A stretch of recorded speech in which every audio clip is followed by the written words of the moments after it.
स्वागत है सभी का। देखिए, पंडित सुंदरलाल शर्मा ओपन यूनिवर्सिटी जिसे शॉर्ट में पीएसएसओयू कहा जाता है, pre DElEd and pre BEd 2026 के एग्ज़ाम के लिए ऑफ़िशियली नोटिफ़िकेशन जारी कर दिया गया है। इस वीडियो में आप कंप्लीट इन्फॉर्मेशन जानेंगे इस एग्ज़ाम से संबंधित। वीडियो को पूरा देखिएगा, अदरवाइज़ आपके दिमाग में टाइम टू टाइम कुछ ना कुछ डाउट आते रहेंगे। इस वीडियो को अगर आप पूरा देख लेते हैं, इस एग्ज़ाम से संबंधित कोई भी डाउट आपके दिमाग में बचेगा नहीं।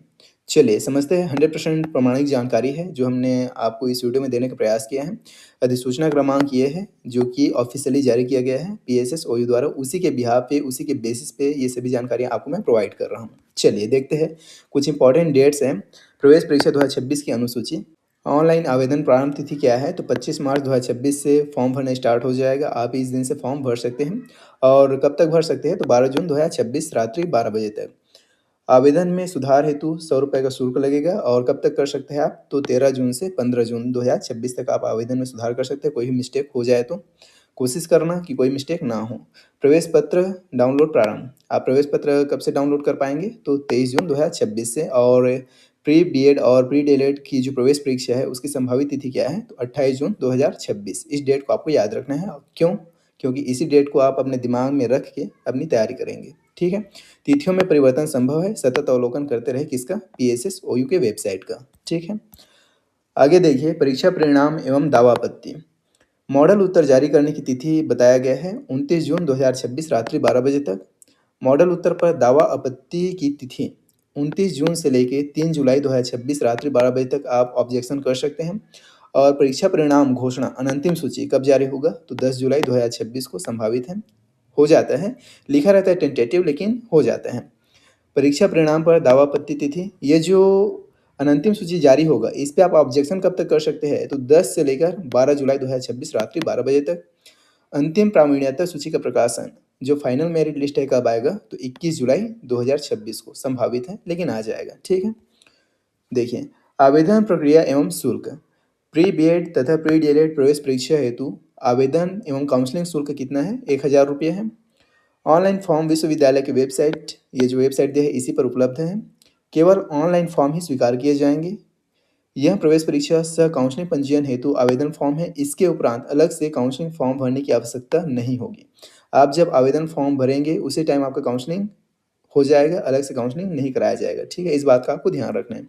किसी भी परिस्थिति में प्रवेश परीक्षा प्रवेश प्रक्रिया की जो शुल्क है वो वापस नहीं होगा। ठीक है? पात्रता देख लीजिए, बीएड का शैक्षणिक योग्यता एनसीटीई मानक अनुसार स्नातक स्नातकोत्तर न्यूनतम 50% अंक होना चाहिए, विज्ञान, सामाजिक विज्ञान या मानविकी। इंजीनियरिंग वालों के लिए दिया गया है न्यूनतम 55%। ठीक है? छूट की अगर बात किया जाए तो एसटी, एससी, ओबीसी और पीएच को 5% अंक का छूट है। सभी महिला अभ्यर्थियों को स्नातक में कम से कम 5 अंक की छूट होगी। ठीक है? कुछ और पात्रताएं हैं, देख लीजिए। प्रशिक्षण एवं कार्यानुभव की आवश्यकताओं को लेकर, यदि अभ्यर्थी सेवारत अध्यापक है तो उसे प्रारंभिक शिक्षा में कोई पाठ्यक्रम DElEd, DEd, BTI, BTC, DPE पूर्ण किया हो तथा छत्तीसगढ़ के विद्यालय में कार्यरत हो, अथवा यदि सेवारत अध्यापक नहीं है तो एनसीटीई द्वारा मान्यता प्राप्त नियमित रीति फेस टू फेस से अध्यापक शिक्षा का कोई कार्यक्रम पूर्ण किया हो। ठीक है?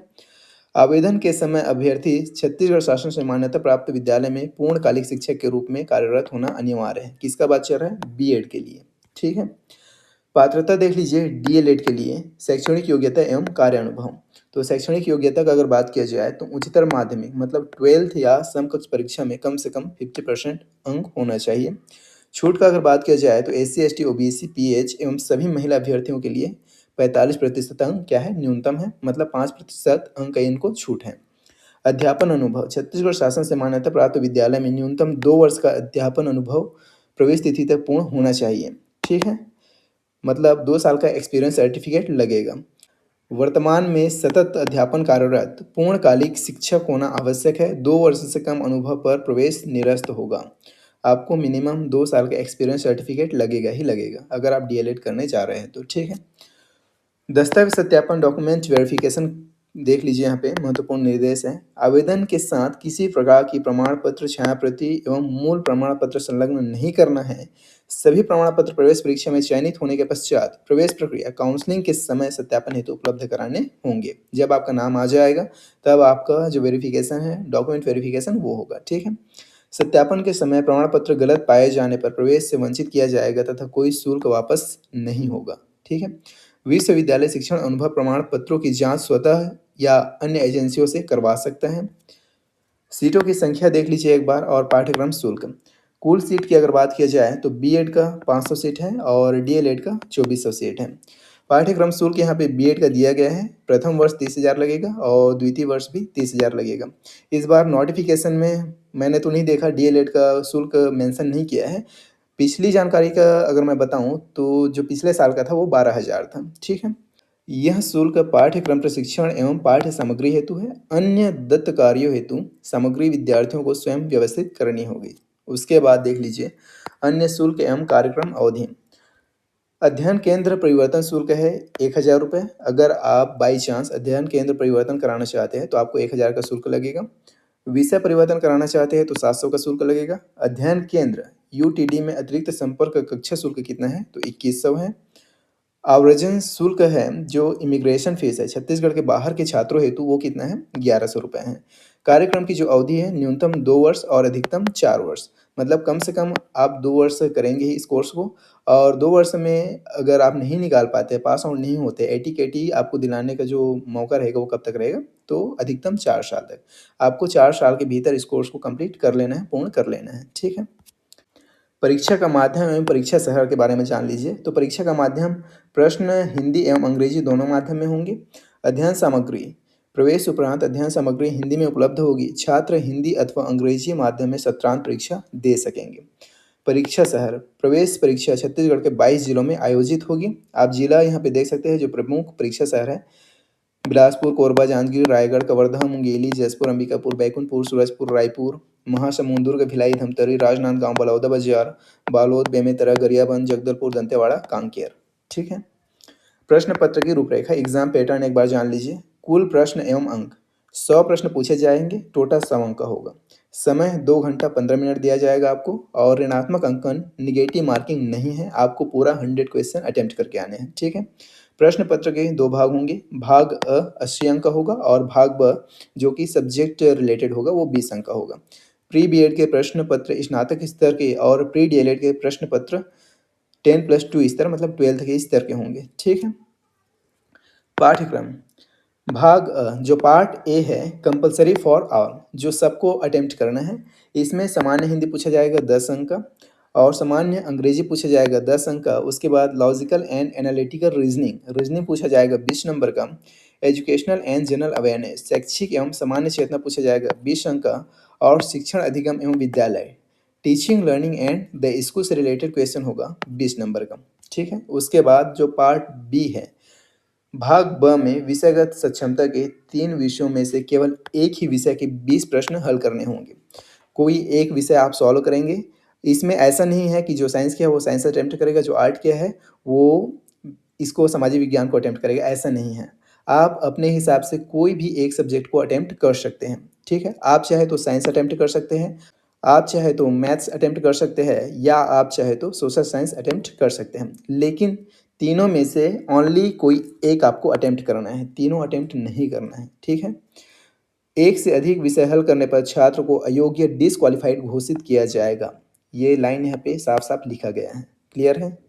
चलिए आगे देखते हैं पाठ्यक्रम विवरण सिलेबस डिटेल।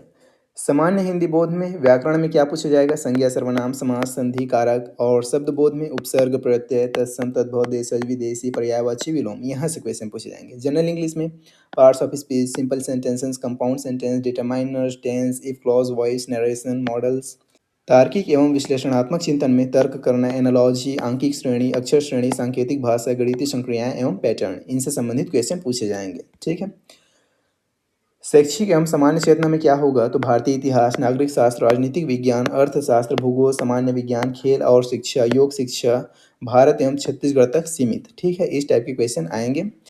शिक्षण अधिगम एवं विद्यालय के अंतर्गत बच्चों के प्रति अभिवृत्ति अनुकूलन की योग्यता व्यवसाय संबंधी सूचनाएं व्यवसाय में रुचि अभिरुचि आधारित क्वेश्चन होंगे। विषयगत सक्षमता में भाग ब में कोई पाठ्यक्रम प्रस्तावित नहीं है, विषय से संबंधित सामान्य प्रश्न पूछे जाएंगे। ठीक है। आरक्षण नीति देख लीजिए रिजर्वेशन पॉलिसी वर्टिकल आरक्षण श्रेणी कैटेगरी। देखिए आरक्षण छत्तीसगढ़ शासन उच्च शिक्षा विभाग के नियमानुसार होगा। एससी, एसटी, ओबीसी, ठीक है। एक पॉइंट है यहाँ पे जिसे आप देखेंगे, जनजाति आरक्षण। विशेष पिछड़ी जनजाति के लिए 2% का आरक्षण प्रदाय होगा, जो एसटी के 32% में समाहित होगा, ठीक है। मतलब एसटी का जो आरक्षण है वो कैसे बनेगा, तो जनजाति आरक्षण को शामिल करके बनेगा। 30+2 टोटल 32%। क्लियर है। उसके बाद क्षैतिज आरक्षण को समझ लीजिए। संवर्ग आरक्षण, यह आरक्षण सभी श्रेणियों की सीटों पर समान रूप से होगा। दिव्यांग, निःशक्त होने का प्रमाण पत्र आवश्यक होगा। स्वतंत्रता संग्राम सेनानी, सेनानी अथवा उनके पुत्र पौत्री और पौत्र पौत्री होने का प्रमाण पत्र आवश्यक है कार्यरत शिक्षक के रूप में। भूतपूर्व सैनिक, भूतपूर्व सैनिक होने का प्रमाण पत्र आवश्यक है कार्यरत शिक्षक के रूप में। महिला फीमेल 30% हर वर्ग की चयन सूची में समाहित। फीमेल के लिए जो रिजर्वेशन है वो कितना है, 30% है, जो कि हर कैटेगरी के सूची में समाहित होगा, ठीक है। उसके बाद देखिए समान अंक एवं सीटों का परिवर्तन। समान अंक, समान अंक प्राप्त करने वाले अभ्यर्थियों में से अधिक आयु वाले अभ्यर्थी को प्रवेश में वरीयता दी जाएगी। अगर आपका और किसी और का अगर 70 नंबर आ जाता है 2 जने का या 3 जने का या फिर 4 जने का, तो इसमें जो एज में सबसे बड़ा होगा, ठीक है, एज में जो सबसे बड़ा होगा उसको क्या दिया जाएगा, एडमिशन दिया जाएगा। ये इस लाइन का मतलब है। सीटों का परिवर्तन, एससी के पर्याप्त अभ्यर्थी न होने पर सीटें एसटी से भरी जाएंगी और एसटी के न होने पर एससी से। दोनों एससी एसटी उपलब्ध न होने पर सीटें ओबीसी से भरी जाएगी। ओबीसी उपलब्ध न होने पर सीटें एसटी फिर एससी से भरी जाएगी। ये नियम है, इसको आप पढ़ लेंगे, समझ लेंगे अच्छे से। ये पीपीटी मैं टेलीग्राम में शेयर कर दूंगा। सभी वर्ग के अभ्यर्थी उपलब्ध न होने की दशा में ही आरक्षित सीटें अनारक्षित की जाएगी, ठीक है। उसके बाद काउंसलिंग एवं संपर्क कक्षाएं, अनिवार्य उपस्थिति। प्रवेश परीक्षा के प्राप्तांकों के आधार पर प्रावीण्य मेरिट सूची तैयार की जाएगी। काउंसलिंग के आधार पर चयनित छात्रों के लिए प्रथम वर्ष के प्रशिक्षण हेतु 10 दिवसीय संपर्क कक्षा में भाग लेना अनिवार्य है और इस संपर्क कक्षा में 80% उपस्थिति अनिवार्य है। मतलब 8 दिन आपको जाना ही पड़ेगा, ठीक है, अन्यथा सत्रांत परीक्षा में बैठने की पात्रता खो देंगे। संपर्क कार्यक्रम के दौरान अंतिम 3 दिवस में सत्रीय कार्य असाइनमेंट 30 अंकों का जमा करना होगा। क्लियर है। प्रवेश पत्र एवं परीक्षा कक्ष का नियम। प्रवेश पत्र डाक से नहीं भेजा जाएगा, वेबसाइट से एप्लीकेशन नंबर डालकर आपको डाउनलोड करना होगा। प्रवेश पत्र 2 भाग में होगा। भाग 2 उपस्थिति पत्र में नवीनतम स्वप्रमाणित फोटो चिपकाकर वीक्षक के पास जमा करना अनिवार्य है। परीक्षा कक्ष में नीला या काला बाल पेन ही उपयोग करें। परीक्षा प्रारंभ होने के 15 मिनट पूर्व स्थान ग्रहण करें। 20 मिनट बाद प्रवेश अनुमति नहीं, ठीक है। उत्तर शीट ओएमआर का मूल्यांकन कंप्यूटर द्वारा होगा, अतः पुनर्गणना पुनर्मूल्यांकन का प्रावधान नहीं है इसमें किसी भी प्रकार का। क्लियर है। उसके बाद जो इंपॉर्टेंट फैक्ट है उसे आपको याद रखना है। आवेदन में सावधानी, ओएमआर शीट में वर्ग संवर्ग का उल्लेख न करने पर अनारक्षित माना जाएगा। बाद में परिवर्तन संभव नहीं है। आप ओएमआर भरेंगे तो अपने जो कैटेगरी है उसको अच्छे से सिलेक्ट करेंगे। जो आपके सिलेबस का भाग ब है, पार्ट बी, उसके नियम जान लीजिए। 20 अंकों के लिए विज्ञान, गणित या सामाजिक विज्ञान में से केवल एक चुनना है। एक से अधिक करने पर डिस्क्वालीफाइड। क्लियर है। अनुभव, डीएलएड के लिए 2 वर्ष का अनुभव और वर्तमान में कार्यरत होना अनिवार्य है। चांस, प्रतीक्षा, मेरिट सूची के छात्रों के प्रवेश न लेने पर ही प्रतीक्षा सूची में प्रवेश दिया जाएगा। क्लियर है। तो ये रहा सभी इंपॉर्टेंट जानकारी जो आपको जानना चाहिए अगर आप पंडित सुंदरलाल शर्मा ओपन यूनिवर्सिटी से प्री डीएलएड या प्री बीएड का एंट्रेंस एग्जाम दिलाने जा रहे हैं। तो वीडियो आपको इन्फॉर्मेटिव लगा होगा तो वीडियो को लाइक कर सकते हैं, अपने दोस्तों के साथ शेयर कर सकते हैं जो डीएलएड या बीएड करना चाहते हैं सुंदरलाल शर्मा ओपन यूनिवर्सिटी से। बाकी हम आपसे मिलते हैं किसी एजुकेशनल कंटेंट के साथ अगले वीडियो में। तब तक के लिए टेक केयर एंड बाय।